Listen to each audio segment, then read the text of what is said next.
ಇನ್ನು ಬಳ್ಳಾರಿಯಲ್ಲಿ ನಡೆದಿದ್ದ ಈ ಬ್ಯಾನರ್ ದಂಗಲ್ ಇದಾದ ನಂತರ ಎಲ್ಲ ಕಡೆ ಸ್ವಲ್ಪ ಅಲರ್ಟ್ ಆಗ್ತಾ ಇದ್ದಾರೆ. ಬೆಂಗಳೂರಿನಲ್ಲೂ ಕೂಡ ಈಗ ಸ್ವಲ್ಪ ಈ ವಿಚಾರದ ಬಗ್ಗೆ ಅಲರ್ಟ್ ಆಗಿರ್ತಕ್ಕಂಥ ಒಂದು ಇನ್ಸಿಡೆಂಟ್ ಅಂದರೆ ಸುಪ್ರೀಂ ಕೋರ್ಟ್ ಆದೇಶವನ್ನು ಜಾರಿಗೆ ತರುವುದಕ್ಕೆ ಬೆಂಗಳೂರು ಪೊಲೀಸರು ಸಜ್ಜಾಗಿದ್ದಾರೆ.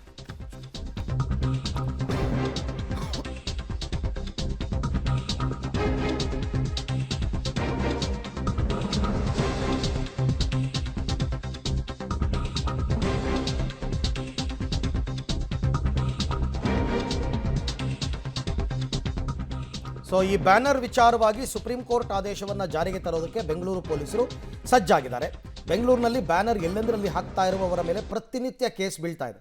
ವಿಡಿಯೋ ಮಾಡಿ ಬ್ಯಾನರ್ ತೆರವುಗೊಳಿಸುವಂತೆ GBAಗೆ ಪತ್ರವನ್ನು ಕೂಡ ಬರೆಯಲಾಗಿದೆ. ಬ್ಯಾನರ್ ಬಂಟಿಂಗ್ಗೆ ಕಡಿವಾಣ ಹಾಕೋದಕ್ಕೆ ಪೊಲೀಸರು ದಿಟ್ಟ ಹೆಜ್ಜೆಯನ್ನು ಇಟ್ಟಿದ್ದಾರೆ.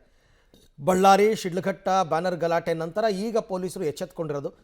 ಸುಪ್ರೀಂ ಕೋರ್ಟ್ ಗೈಡ್ಲೈನ್ಸ್ ಪ್ರಕಾರ ಬ್ಯಾನರ್ ಬಂಟಿಂಗ್ ಕಡಿವಾಣಕ್ಕೆ ಕ್ರಮ, ಬಟ್ ಮೇಕ್ರಿ ಸರ್ಕಲ್ ಸುತ್ತಮುತ್ತ ಯಾರು ಏನು ಕ್ರಮ ತಗೊಂಡಂಗೆ ಕಾಣ್ತಾ ಇಲ್ಲ. ಸಿಟಿ ಪೊಲೀಸರಿಗೆ ತಮ್ಮ ಕೆಲಸದ ಜೊತೆಗೆ ಈಗ ಬ್ಯಾನರ್ ಕಾಯುವಂತಹ ಕೆಲಸ ಕೂಡ ನಡೀತಾ ಇದೆ. ಪ್ರತಿದಿನ ಅನಧಿಕೃತ ಬ್ಯಾನರ್ ಬಂಟಿಂಗ್ಸ್ ಬಗ್ಗೆ ಕಮಿಷನರ್ಗೆ ಮಾಹಿತಿ ಹೋಗ್ತಾ ಇದೆ. ನಗರದಲ್ಲಿ ಕಾಂಗ್ರೆಸ್ ನಾಯಕರದ್ದೇ ಹೆಚ್ಚು ಅನಧಿಕೃತ ಬ್ಯಾನರ್ ಬಂಟಿಂಗ್ಸ್, ಯಾರೂ ಕೇಳೋರಿಲ್ಲ ಅವ್ರನ್ನ. ಹೀಗಾಗಿ ಬ್ಯಾನರ್ ಹಾಕಿದವರ ವಿರುದ್ಧ ಕ್ರಮ ಕೈಗೊಳ್ಳೋದಕ್ಕೆ ಪೊಲೀಸರು ಹಿಂದೇಟು ಹಾಕ್ತಾ ಇದ್ದಾರೆ. ಅನಧಿಕೃತ ಬ್ಯಾನರ್ ತೆರವು ಬಗ್ಗೆ GBAಗೆ ಫೋಟೋ ಮತ್ತು ಲೊಕೇಶನ್ ರವಾನೆ ಮಾಡಬೇಕು. ಆ್ಯಕ್ಚುಲಿ GBA ಜೊತೆ ಸೇರಿ ಬಂಟಿಂಗ್ಸ್ ಬ್ಯಾನರ್ಸನ್ನು ತೆರವು ಮಾಡ್ತಾ ಇದ್ದಾರೆ ಪೊಲೀಸರು. ತಮ್ಮ ಕೆಲಸದ ನಡುವೆ ಈಗ ಇನ್ನೊಂದು ಕೆಲಸ ಕೂಡ ಅವರ ಹೆಗಲಿಗೆ ಏರಿದೆ.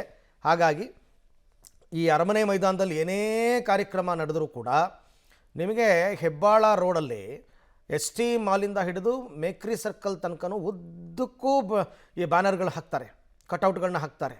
ಯಾರೂ ಹೇಳೋರಿಲ್ಲ ಕೇಳೋರಿಲ್ಲ. ಈಗ ಸ್ವಲ್ಪ ಕಠಿಣ ಕ್ರಮ ತಗೊಳ್ಳೋದಕ್ಕೆ ಮುಂದಾಗಿದೆ.